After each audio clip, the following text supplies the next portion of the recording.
السلام علیکم students, welcome to my channel video short lectures. آج میں ڈسکس کروں گی آپ کے ساتھ سوشیولوجی 101 کا لیسن نمبر 36۔ تو سٹارٹ کرنے سے پہلے اگر ابھی تک کسی نے میرا چینل سبسکرائب نہیں کیا تو جلدی سے سبسکرائب کر دیں، اور اب ہم اپنا لیسن سٹارٹ کرتے ہیں بغیر ٹائم ویسٹ کیے۔ جلدی سے ہم اپنا لیسن سٹارٹ کرتے ہیں، اور پہلے ہم اپنا لیسن نمبر 36 اوپن کر لیتے ہیں اپنی اسکرین پہ۔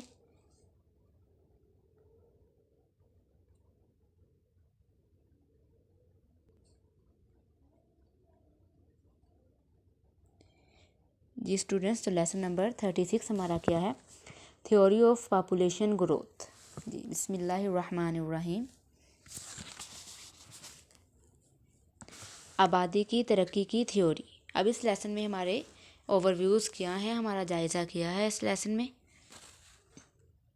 جی Malthusian theory of population, theory of demographic transition, آبادی کا مالتھوسین نظریہ، اس کے بعد تھیوری آف ڈیموگرافک ٹرانزیشن۔ اب میں پہلے سے جدید معاشروں شرح پیدائش آج صنعتی دنیا کے معیار کی طرف سے بہت زیادہ تھے، ٹھیک ہے؟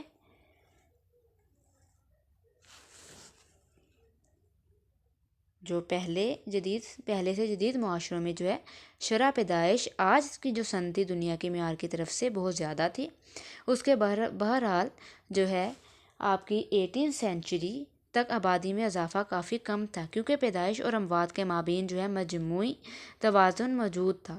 تعداد کا عمومی رجحان اوپر کی طرف تھا، اور بعض اوقات جو ہے وقفے سے زیادہ آبادی میں اضافہ ہوتا تھا، لیکن ان کے بعد موت کی شرح میں اضافہ ہوتا ہے۔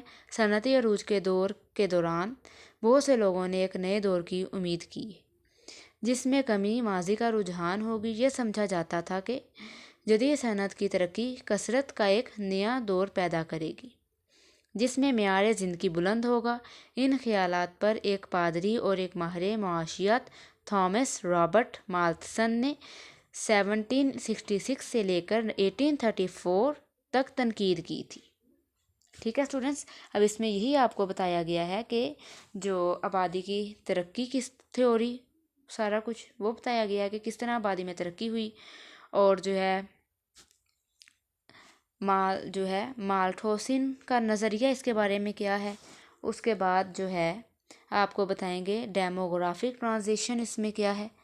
اب جو ہے مالتھوسین کیا کہتے ہیں؟ مال آبادی کا نظریہ آبادی، ٹھیک ہے؟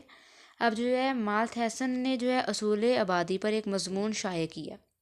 مختلف ممالک میں اس وقت کی موجودہ 1798 میں جو ہے صورتحال کا تجزیہ کر کے مالتھس نے آبادی اور خوراک کے وسائل کے مابین رابطے کے بارے میں ایک بحث خانہ ضروری جو ہے فوڈ شروع کی، جو آج تک جاری ہے۔ اس کی بنیاد یہ تھی کہ نمبر 1 پہ ہے کہ زندگی کے تسلسل کے لیے جو ہے کھانے کے لیے کیا چیز جو تھی، اس کے بعد زندگی کے تسلسل کے لیے پینے کی بھی ضرورت تھی۔ انسانی بقا کے لیے ضرورت کو جاری رکھنا ہے، اسی طرح جنسوں کے مابین جذبات کو جاری رکھنا ہے، اور یہ دونوں زندگی کی فطری ضروریات ہیں۔ لیکن انسانی زندگی کے دو ضروری عوامل مختلف شرح سے بڑھتے ہیں۔ جہاں آبادی کا سائز جغرافیائی طور پر بڑھتا ہے، ٹھیک ہے، جیسے 2 4 8 16 34 64، وہاں خوراکی فراہمی ریاضی میں بڑھ جاتی ہے۔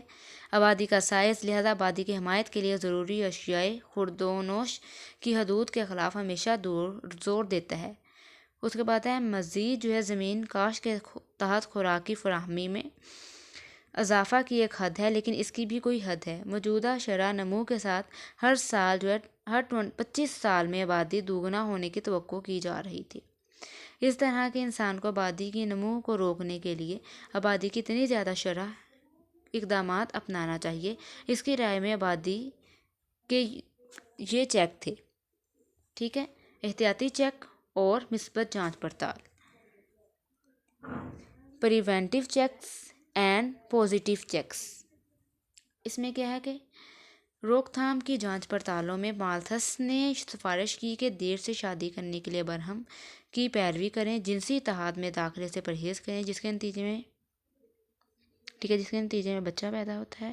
اگر انسان قحط، وبائی امراض، جنگ اور دیگر قدرتی آفات کی صورتحال میں احتیاطی چیک کو نہیں اپناتے ہیں تو کھانے کی مثبت چیک عمل میں آتے ہیں اور بہت ساری آبادی کا صفایا ہو جاتا ہے۔ باقی آبادی کے لیے فراہمی کافی ہو سکتی ہے، حالانکہ یہ ایک عارضی ریلیف ہو سکتی ہے۔ اب اسٹوڈنٹس آپ کو یہ کویسچن آ سکتا ہے کہ مالتھس نے اس کے بارے میں کیا کہا تھا۔ نمبر 1 پوائنٹ پہ ہے دیر سے شادی کرنے کے لیے برہم کہا تھا، دوسرا کہا تھا اس نے کہ پیروی کریں، اور کہا تھا کہ جنسی اتحاد میں داخلے سے پرہیز کریں۔ یہ سب پوائنٹ۔ اس کے بعد یہ جو اس کے 3 پوائنٹس دیے گئے ہیں، مالتھس نے سائنسی اور ٹیکنالوجی کی طاقت کا تصور نہیں کیا تھا جس کی مدد سے خوراک جو ہے ہو سکتی ہے، جو کی فراہمی میں انقلاب آ سکتا ہے۔ یہاں تک کہ کینیڈا جیسے ایک ملک میں اتنی گندم پیدا ہو سکتی ہے جو پوری دنیا کے لیے کافی ہو سکتی ہے، لیکن کیا کینیڈا مفت گندم فراہم کرے گا؟ بالکل نہیں۔ یہاں تک کہ اگر یہ مفت ہے تو کچھ ممالک نقل و حرکت کے اخراجات برداشت کرنے کی اہلیت بھی نہیں رکھتے ہیں۔ اس کے بعد ہے مالتھسن نے حفاظتی اقدامات کے ذریعے مانع حمل ادویات کے استعمال کی حمایت نہیں کی، حالانکہ یہ اس کے دور میں دستیاب تھے۔ ایک پادری ہونے کے ناطے شاید اس نے مانع حمل ادویات کے استعمال کی وکالت کو مناسب نہیں سمجھا۔ اس کے بعد مالتھس آبادی کی ترقی کی ایک بہت جو نروششوادی تصویر پیش کی۔ بہت سے تکنیکی طور پر ترقی یافتہ ممالک کی آبادی نے اس کی پیشگوؤں پر عمل نہیں کیا۔ اس کے بعد بہرحال مالتھسن کے ذریعے آبادی میں اضافے کے مضمون نے اس مضمون پر کافی بحث و مباحثہ کیا۔ اس کے بعد دیکھیں تھیوری آف ڈیموگرافک ٹرانزیشن، یہ اس کے بارے میں جو ہے ایک ڈیموگرافک بھی دی گئی ہے۔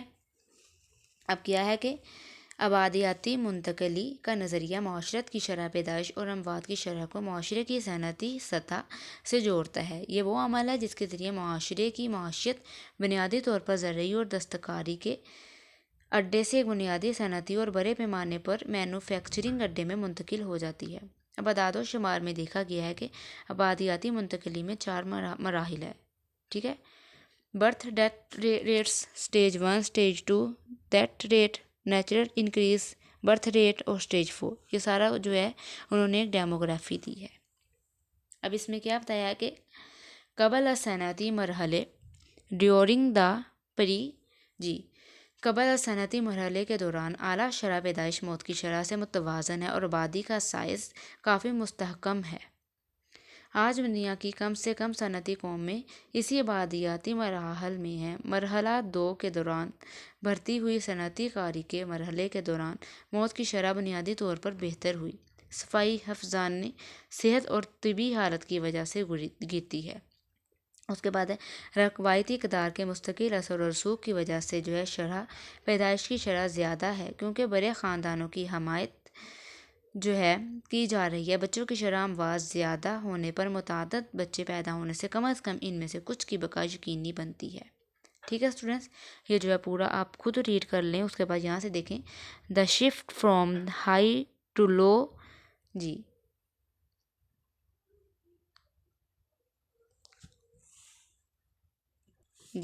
اعلیٰ سے کم اموات اور زرخیزی میں تبدیلی کو آبادیاتی منتقلی کہا جاتا ہے۔ اب اسٹوڈنٹس آپ کو کویسچن آ سکتا ہے کہ آبادیاتی منتقلی کس کو کہتے ہیں؟ اب اعلیٰ سے کم اموات اور زرخیزی میں تبدیلی کو آبادیاتی منتقلی کہا جاتا ہے۔ یہ تبدیلی 19 اور 20 سینچری کے اوائل میں پورے یورپ، شمالی امریکہ اور متعدد دوسرے علاقوں میں واقع ہوئی۔ ٹھیک ہے، اب آ سکتا ہے کہ یہ تبدیلی کب ہوئی؟ تو یہ 19 اور 20 سینچری کے جو ہے اوائل میں ہوئی پورے یورپ میں۔ اس کے بعد نیکسٹ یہاں سے دیکھیں کہ چوتھے مرحلے میں at the 4th stage the birth rates fall to about the same level as۔ چوتھے مرحلے میں شرح اموات اسی شرح سے گرتی ہیں جیسے اموات کی شرح، اسی طرح کی نچلی سطح پر پیدائش اور اموات کے ساتھ آہستہ آبادی میں اضافے کا توازن دوبارہ حاصل ہوتا ہے۔ کسی ملک میں تبدیلی کی رفتار اس کی ثقافت، معاشی ترقی کی سطح پر اور دیگر عوامل پر منحصر ہوتی ہے۔ ٹھیک ہے اسٹوڈنٹس، تو اب جو لاسٹ تک ایک بار آپ خود بھی ریڈ کر لیں تو آپ کو سب سمجھ آ جائے گا۔ تو یہ بھی آپ کا کنسیپچول سا ہی لیسن ہے، تو اس میں یہی بتایا گیا ہے کہ ساری تھیوری بھی بتائی گئی ہے اور مالتھسن اس کے بارے میں کیا کہتے ہیں، اور جو انہوں نے ڈیموگرافی بتائی تھی اس کے بارے میں بتایا گیا ہے. تو سارا کچھ اچھا سے کر لیں کہ مالتھسن آپ کو آ سکتا ہے کہ مالتھسن کی پاپولیشن کے بارے میں کیا تھیوری ہے وہ آپ ڈسکرائب کریں، تو آپ کو یہ کویسچن آ سکتا ہے، اور یہ بھی امپورٹنٹ کویسچن ہے آپ کا. ٹھیک ہے، اچھے سے آپ اس کو ریڈ کریں اور جو اپنے ہینڈ آؤٹس بھی ریڈ کریں تاکہ جو ہے آپ کا جو لیسن اچھے سے ریڈی ہو جائے. اب جو ہے نیکسٹ لیکچر کے ساتھ اسٹوڈنٹس ملتے ہیں، تب تک اپنا خیال رکھیے. اللہ حافظ.